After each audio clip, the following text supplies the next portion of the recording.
દેવોના દેવ મહાદેવની ભક્તિના માટે છેલ્લા 4 દિવસથી શરૂ થયેલ જૂનાગઢ મહાશિવરાત્રીનો મેળો હાલ અંતિમ ચરણમાં પહોંચ્યો છે। ત્યારે ભવનાથ વિસ્તારની અંદર લાખોની સંખ્યામાં મેદની ઉમટી પડી છે અને શિવાલયો હર હર મહાદેવ ઓમ નમઃ શિવાયના નાદથી ગુંજી ઉઠ્યા છે। અને જ્યારે સમગ્ર ભારત વર્ષમાંથી સાધુ સંતો પધારી રહ્યા હોય તે જ દિગંબર સાધુઓના દર્શનનું લોકોમાં ખૂબ જ મહત્વ હોય છે। સમગ્ર બાબતોની વચ્ચે મહામંડલેશ્વર ઋષિ ભારતી બાપુએ પણ ભવનાથ મહાદેવના દર્શન કર્યા હતા। ત્યારબાદ ઇન્ડિયા ન્યૂઝ સાથેની વાતચીતમાં તેમણે ભવનાથ મહાદેવ તેમજ મહાશિવરાત્રી પર્વનું મહત્વ સમજાવ્યું હતું અને ઇન્ડિયા ન્યૂઝે પૂછેલા પ્રશ્નના જવાબમાં તેમણે જણાવ્યું હતું કે સાધુ સંતોએ ધર્મના રક્ષણ માટે રાજકારણમાં પ્રવેશ કરવો જોઈએ અને હું તો એવું કહું છું કે આખી વિધાનસભા છે એ સાધુ સંતોથી ભરાઈ જવી જોઈએ, કારણ કે સારા માણસો હશે તો ધર્મનું રક્ષણ થશે અને જો ગુજ્જર માણસો હશે તો એ પરિસ્થિતિમાં પણ અલગ હશે તેવું તેમણે અંતમાં જણાવ્યું હતું।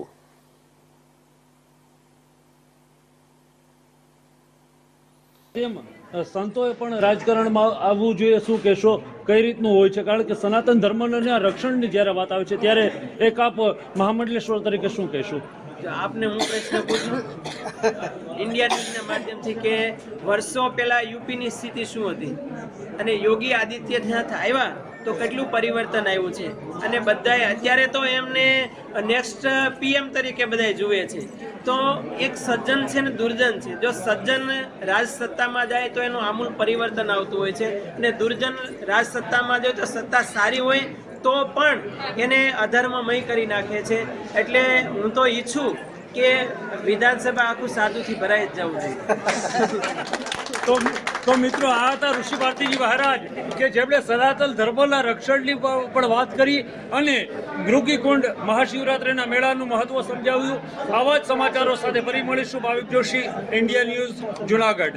જુઓ, આજે શિવરાત્રિના પર્વ નિમિત્તે લગભગ બધા જ અખાડાના સંતો અને ગુજરાતભરની લગભગ દર વર્ષે 12 લાખનો આંકડો થાય છે અને મને ખ્યાલ છે ત્યાં સુધી 1919માં 56,223 લોકો આવ્યા હતા અને પ્રારંભિક અવસ્થામાં જો તો કૃષ્ણ, સુભદ્રા અને બલરામજી 3 જણા જ હતા। ત્યારથી આ મહાશિવરાત્રિનો ભવનાથનો મેળો ચાલુ છે।